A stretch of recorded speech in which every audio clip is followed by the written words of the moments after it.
Добрый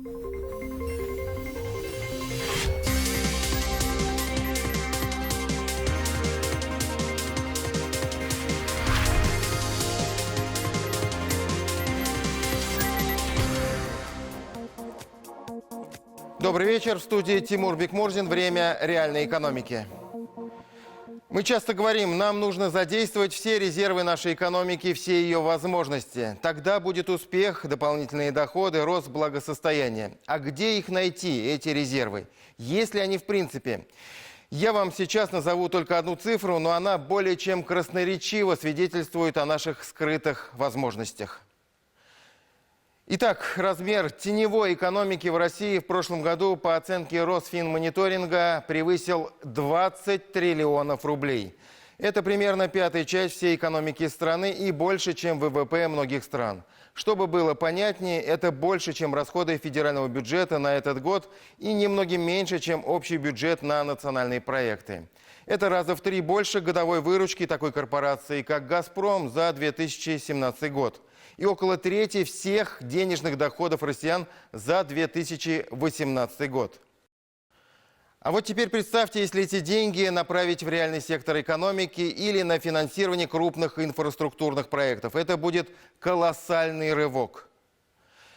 Справедливости ради стоит отметить, что объем теневой экономики в нашей стране снижается. Если в прошлом году ее доля была 20% от ВВП, то в 2015-2016 годах эта цифра составляла 28%. И тем не менее, приятнее, конечно, воспринимать 20% как наш скрытый резерв в экономике, но это слабый показатель. Сопоставимый уровень имеют развитые страны Африки, в ЕС, Румыния и Болгария. В развитых странах, таких как США, Нидерланды, Япония, Швейцария, Сингапур, этот показатель находится в пределах от 7 до 15% от ВВП. Конечно, чтобы вывести бизнес из серой зоны, нужны комплексные меры. Нужно что-то делать с налоговой нагрузкой, которая у нас в последнее время только растет. Нужно решать вопросы снижения уровня коррупции и серой зарплаты. В перечне этих проблем, на мой взгляд, тема легализации самозанятых не самая актуальная задача, но и ее нужно решать. В этом смысле усилия властей можно только приветствовать. Напомню, что в ряде регионов, в том числе в Татарстане, создано мобильное приложение, которое позволяет стать на учет и платить небольшой налог в 4% без всяких страховых взносов. И еще один из способов снизить объем теневой экономики – это ограничить оборот наличных денег. И здесь нельзя сказать, что у нас нет никаких успехов. Объективно количество безналичных расчетов растет, повышается и доверие к отечественным финансовым институтам. Не в последнюю очередь это связано и с достаточно эффективной политикой Центрального банка России по расчистке банковского сектора от недобросовестных и неэффективных игроков. Как сегодня работают лучшие и самые надежные банки в Татарстане? Какие новые подходы они внедряют? Как это отражается на обычных гражданах? Об этом и не только сегодня в реальной экономике. Смотрите в этом выпуске. Сейчас по всей территории России, во всех регионах, есть достаточное количество банков для того, чтобы предоставлять проектное финансирование. Мы готовы работать с застройщиками по новым правилам и стать надежным партнером и финансовым советником для предприятий строительной отрасли региона. Хороший старт. Банковская отрасль показывает приличные темпы роста в первом квартале 2019 года. Исследование от нашей программы. Банки будут конкурировать и должны конкурировать за своего клиента. Новые технологии от банка «Аверс». Что предлагает своим клиентам один из ведущих банков Татарстана? Наш обзор. Если ипотека субсидируется государством, я считаю, это надо развивать. К тому же молодые семьи, молодые специалисты, если поддерживать их, то, я считаю, нужно это направление развивать. Ипотека стала еще доступнее. С банком «Аверс» мечты сбываются. Новые подробности.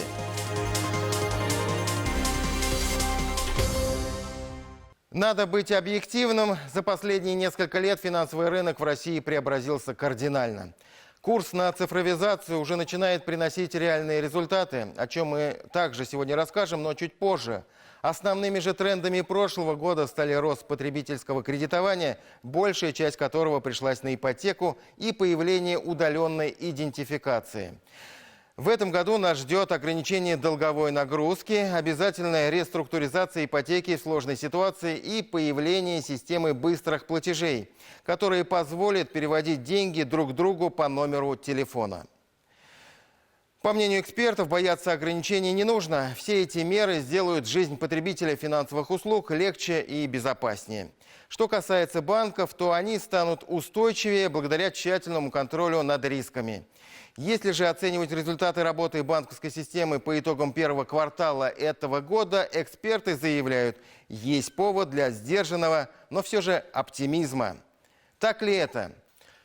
И сейчас рядом со мной в студии моя коллега Зарина Ахметова. Добрый вечер, Зарина. Добрый вечер. Так банки на подъеме?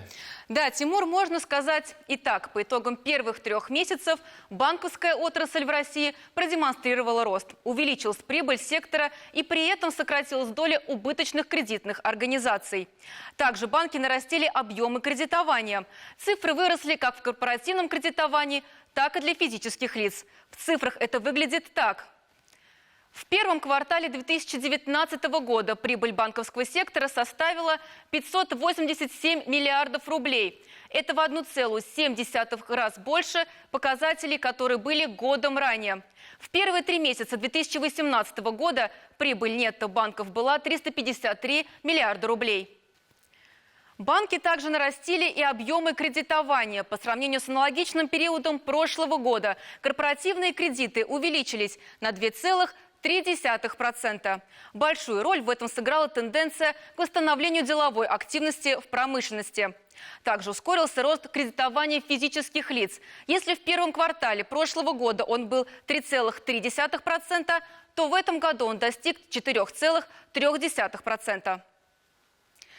На ипотечном рынке ситуация следующая. Российские банки на 6,2% нарастили объем ипотечных кредитов в денежном выражении. В первом квартале 2019 года было выдано ипотечных кредитов на сумму 618,4 миллиарда рублей. Годом ранее показатель был на уровне 582 миллиарда рублей. Совокупный ипотечный портфель банков стал толще на 24%.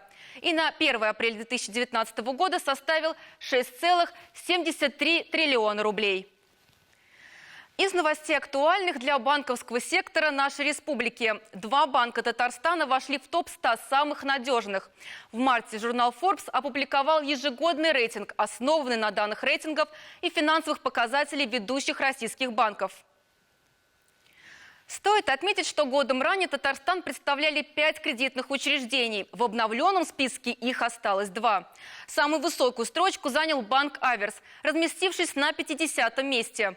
В целом развитие рынка финансовых услуг в России происходит очень быстро.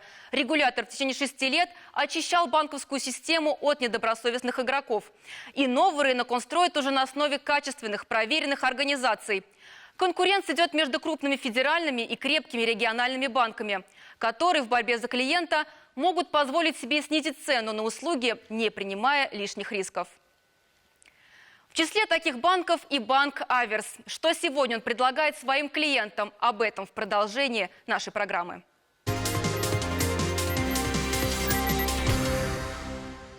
В день в России продается 1700 квартир. Такие цифры прозвучали на совещании Владимира Путина с членами правительства в начале июня. Одна из основных тем – переход строительной отрасли на проектное финансирование.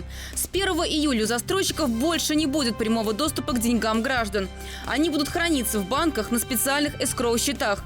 Такой механизм должен устранить проблему обманутых дольщиков. Крупные банки имеют специалистов по проектному финансированию. Значит, вот мелкие банки, конечно, тоже буксуют, но я думаю, что каждую неделю мы встречаемся на моем уровне, и застройщики, и банки. Сейчас в процессе стройки по стране находится 123 миллиона квадратных метров жилья. По Татарстану ситуация следующая. 149 домов достроят по старым правилам, 66 уже по новому проектному финансированию. 4 дома пока находятся на особом контроле. 105 банков имеют возможность работать с эскроу-счетами, предоставлять проектное финансирование. Такие изменения буквально недавно были приняты правительством. И мы видим, что сейчас по всей территории России, по всей территории Российской Федерации, во всех регионах есть достаточное количество банков для того, чтобы предоставлять проектное финансирование. В республике взаимодействовать со строителями будут 16 банков, среди них и банк «Аверс». Он отвечает всем требованиям для открытия счетов застройщиков и предлагает им полный спектр банковских услуг. Тарифная политика расчетно-кассового обслуживания банка учитывает индивидуальные потребности клиентов. Кроме этого, застройщики могут воспользоваться специальными льготными условиями и пониженными ставками кредитования для своих сотрудников в рамках зарплатного проекта. Устойчивые позиции банка «Аверс» на региональном рынке, высокое качество обслуживания и индивидуальный подход к клиентам помогут повысить конкурентоспособность застройщиков. Мы готовы работать с застройщиками по новым правилам и стать надежным партнером и финансовым советником для предприятий строительной отрасли региона. Еще одна тенденция года на рынке банковских услуг – рост спроса на услуги факторинга. Это отмечает агентство «Эксперт РА». В 2018 году объем предоставленного компаниями финансирования составил 2,6 триллионов рублей. В этом году, по прогнозам аналитиков, рост рынка составит 25-30% и достигнет отметки в 3,4 триллиона. Причинами такого скачка эксперты называют падение процентных ставок, а также проникновение услуги в новые отрасли. Кроме того, факторинг просто удобен предпринимателям не только крупного, среднего, но и малого сектора.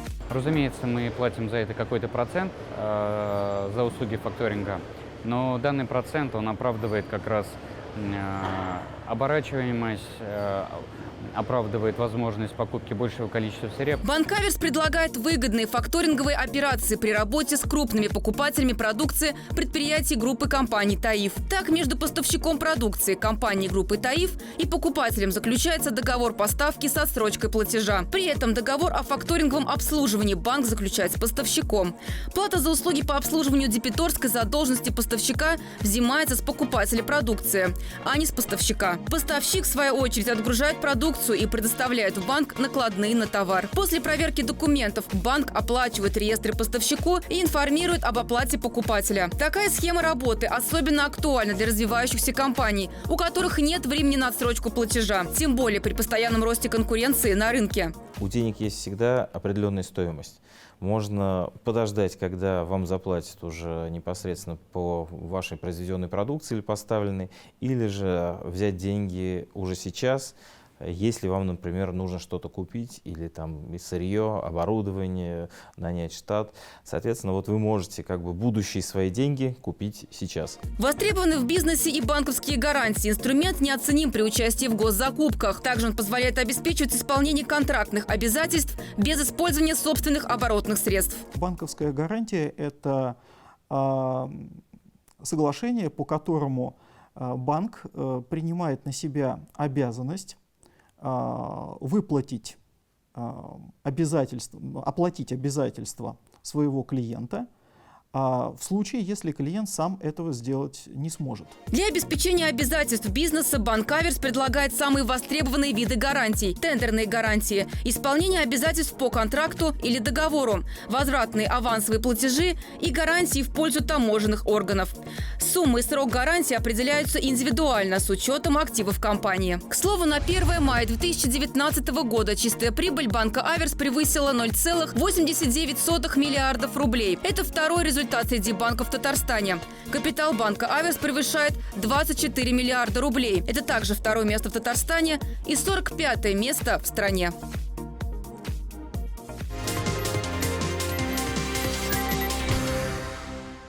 Нужно отметить, что конкуренция в банковском секторе сейчас становится все более жесткой. Клиент выбирает не только самый устойчивый, самый узнаваемый, самый дружелюбный банк. Клиент сейчас продвинутый, ценящий свое время и комфорт. Такой же ему нужен и банк. Пластиковая карта банка при таком подходе – это хороший и многофункциональный помощник в решении разных вопросов.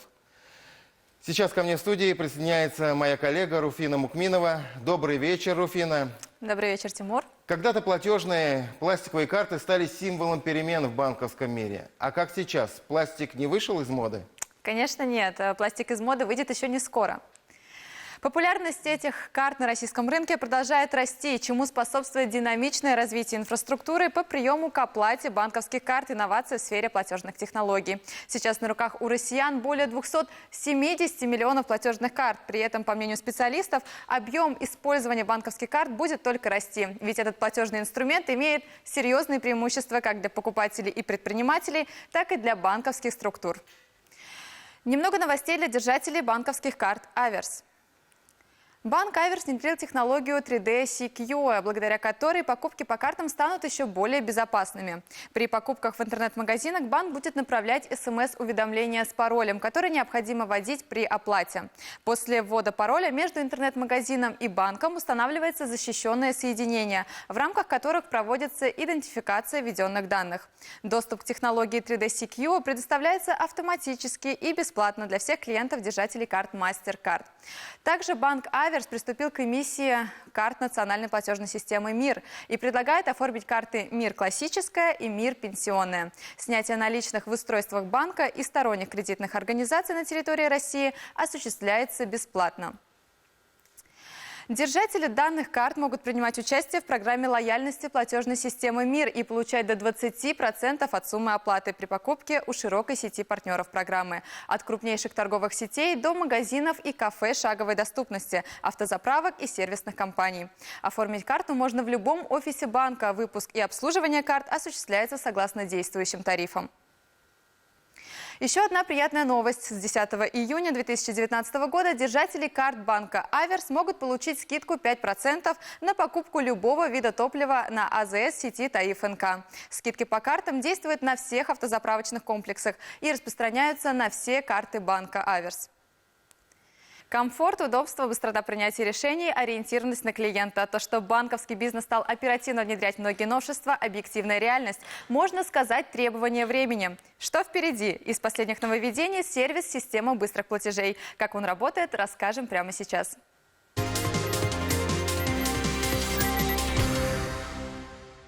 Система мгновенных платежей очень удобна. Она позволяет пользователям, просто введя номер телефона, отправить деньги как внутри банка, так и между банками. Эта платформа начала свою работу 28 января 2019 года. Переводы производятся в режиме 24/7, 365 дней в году, без выходных и праздников. Время на проведение одного перевода не превышает 15 секунд. Максимальная сумма одной операции – 600 тысяч рублей. Пользователю достаточно зайти в банковское мобильное приложение, выбрать нужный раздел, выбрать номер телефона, к которому привязан счет для перевода, а при необходимости еще и банк, ввести сумму и подтвердить перевод. Теперь все стало гораздо проще. Какой у вас банк, не имеет значения. Работу над новой системой вели 2 года. В ограниченном режиме к системе было подключено 11 банков. К апрелю 2020 года система должна заработать на полную. Эксперты считают, что платформа даст мощный толчок в развитии рынка безналичных платежей. Банки будут конкурировать и должны конкурировать за своего клиента, и вот возможность осуществления таких простых операций не должна быть якорным продуктом, из-за которого клиент вынужден, если хотите, оставаться, или становиться клиентом этого банка.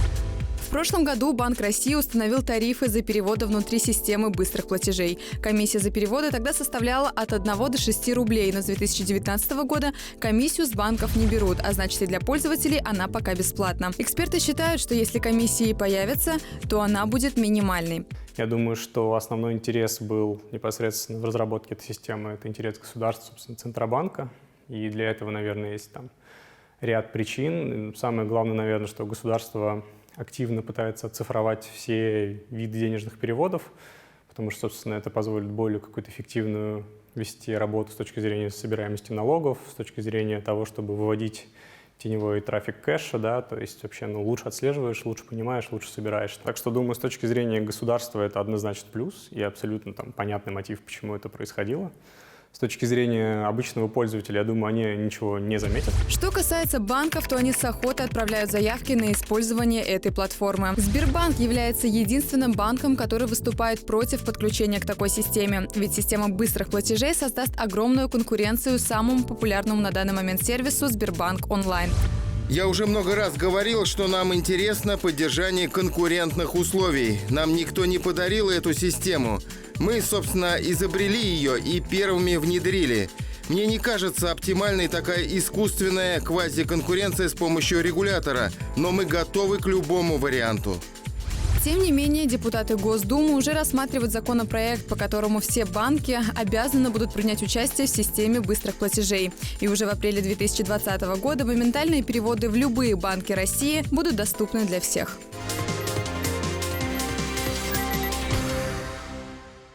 Ну и в завершении программы еще одна сверхактуальная тема. Многих сейчас интересуют ближайшие перспективы рынка жилья и ипотеки.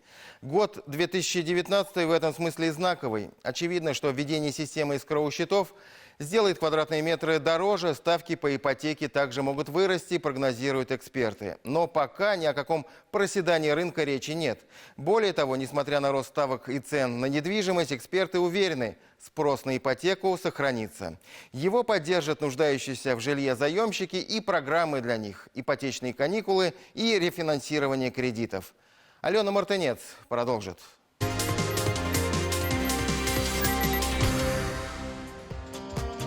В Татарстане, как известно, в последнее время строит много. Республика вот уже несколько лет уверенно держится в пятерке регионов-лидеров по вводу жилья. Около 4 миллионов квадратных метров сдается в Татарстане ежегодно. Только в одной Казани, например, ввод жилья составляет порядка 1 миллиона квадратов. Жилье строится и дорожает. Так, за последние 5 лет цена квадрата в новостройках выросла на 30%. На вторичном рынке рост составил порядка 20%, говорят эксперты. Но крыша над головой всегда остается одной из насущных потребностей каждой семьи, а ипотека нередко единственный выход. Если стабильный заработок, тогда взяла бы ипотеку. У людей неопределенность, мне кажется, большая. Что будет дальше, как, где будет работать. Между тем, решившихся на столь ответственный шаг становится все больше. В Татарстане, по данным управления Росреестра по РТ, за первый квартал этого года зарегистрировано более 17 тысяч ипотек по кредитным сделкам. Из них в Казани больше 6,5 тысяч. Как отмечают эксперты, на сегодняшний день порядка 60% сделок на казанском рынке недвижимости проходят с привлечением кредитных средств. То есть ипотека участвует в 2 сделках из 3. При этом специалисты предупреждают, решившись на ипотеку, при выборе кредитора стоит учитывать многие факторы. Работает ли банк с выбранным типом недвижимости, какие сопутствующие платежи возможны, какие виды страхования являются обязательными и другие детали. Люди выбирают либо методом тыка использовать все это и исследовать, ходить по банкам, давая где-то заявки. Но здесь есть риски, потому что если какой-то банк вдруг не одобрит, дальше по цепочке, поскольку все банки прозрачно между собой работают, то, скорее всего, будут дальше получаться отказы. Получается, как бы парадоксально это ни звучало, лучшая ипотека – это не обязательно самая низкая ставка. Между тем, именно ставка становится решающим фактором для большинства ипотечных заемщиков. Хотелось бы, конечно, чтобы процент был 6%. Это такой нормальный процент, я считаю. А 9,1 у меня процент, это тоже все равно большой. Сейчас ставка по ипотеке в среднем составляет 9-9,5%. Почему именно так? На ее размер влияют 2 основных момента – ключевая ставка Центробанка и рыночная экономика. Большинство банков в стране коммерческие. Чтобы банки смогли предложить ипотеку по ставке ниже 9%, необходимо, чтобы Центральный банк России снизил значение ключевой ставки ниже 7%, считают эксперты. В данный момент ключевая ставка Центробанка 7,75%. А чтобы снизить ипотечную нагрузку на россиян, государство предпринимает соответствующие меры. Одной из таких мер стали ипотечные каникулы. Соответствующий закон подписал 1 мая этого года президент Владимир Путин. Кому же помогут ипотечные каникулы? Ипотечные каникулы – это когда при определенных ситуациях банк может дать определенную льготу, то есть человек некоторый период не будет выплачивать кредиты. Закон об ипотечных каникулах вступает в силу 1 августа 2019 года. Еще одно направление, в котором государством и банками ведется большая работа – ипотека для семей с детьми. Но материнский капитал нам помог немножко, и мы как бы быстрее закрыли ипотеку. То есть если ипотека субсидируется государством, я считаю, это надо развивать. К тому же молодые семьи, молодые специалисты, если поддерживать их, то я считаю, нужно это направление развивать. В 2019-м внесены изменения в госпрограмму ипотеки для семей с детьми, которая начала действовать в прошлом году и предполагала субсидирование в течение 3, 5 или 8 лет в зависимости от количества детей. Теперь фиксированная льготная ставка 6% для таких семей будет действовать на весь срок кредитования. Надо учитывать, что данная сумма является суммой кредита, и это не стоимость непосредственно самой квартиры. И к этой сумме кредита дополнительно граждане могут добавить первоначальный взнос, и размер первоначального взноса составляет минимум 20%. Определен круг российских банков, которые уполномочены на участие в этой программе. Их чуть больше 40. В Татарстане получить ипотеку с господдержкой на покупку недвижимости на первичном рынке возможно, например, в банке «Аверс». Кредит предоставляется гражданам РФ, у которых в период с 1 января 2018 года до 31 декабря 2022 года родился второй или третий ребенок. Условиями программы предусмотрено страхование жизни, здоровья и залогового имущества. Кредит оформляется сроком до 20 лет. Можно еще и рефинансирование по этой ставке. То есть, если у вас есть действующий кредит, неважно, когда вы его взяли, но в этом году у вас родился ребенок, то вы можете рефинансировать уже под 6%. Вот это вот очень существенное подспорье, как раз таки, потому что наоборот, вы не берете новый кредит, а вы сокращаете старый.